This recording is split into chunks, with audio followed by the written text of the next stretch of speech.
Sherlock only used a ruler to measure the size on the photo, and deduced that the murderer of the woman was her husband. Based on the photo comparison, one of the masks on the wall slightly shifted after the victim was killed. He guessed the killer hid the weapon inside after the murder, but Inspector Jack beside him said it was impossible. No, we're not complete idiots. We did check behind the mask and there was no gun there. I need to examine this room.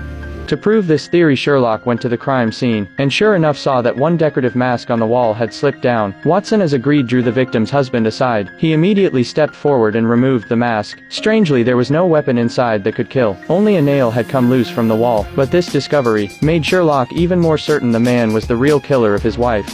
Excuse me, what are you doing? I'm so sorry, so sorry. I love folk art.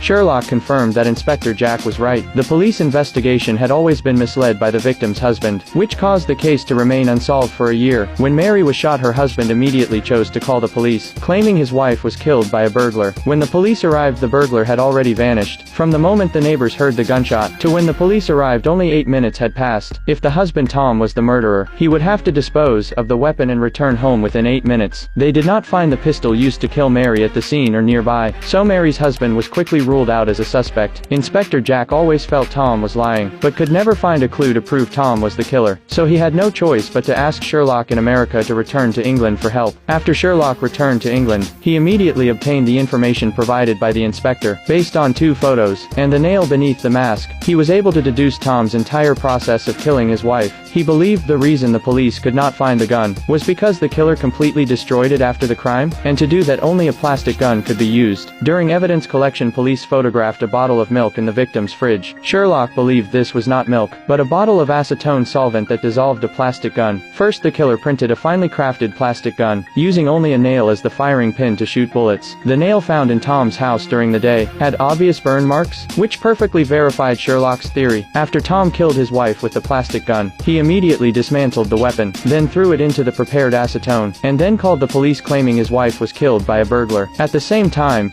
the white plastic gun slowly dissolved in the acetone. By the time the police arrived, it had become a milky white liquid in the fridge resembling milk, but the only iron nail in the gun could not be destroyed, so Tom disguised it as an ordinary hook holding the mask. This is why the third mask was lower than the others, because he was in a rush to prepare everything before the police came. Inspector Jack was very excited after hearing Sherlock's reasoning, but the evidence they had was not enough to arrest Tom. They could only start by checking the machine that made the gun. After investigation, they learned that an employee of Tom's company had bought a 3D printer before Mary was killed, but when they arrived at the employee's apartment, they found him murdered lying on the ground. At that moment, Sherlock suddenly thought of something and crouched down. Sure enough, on the surface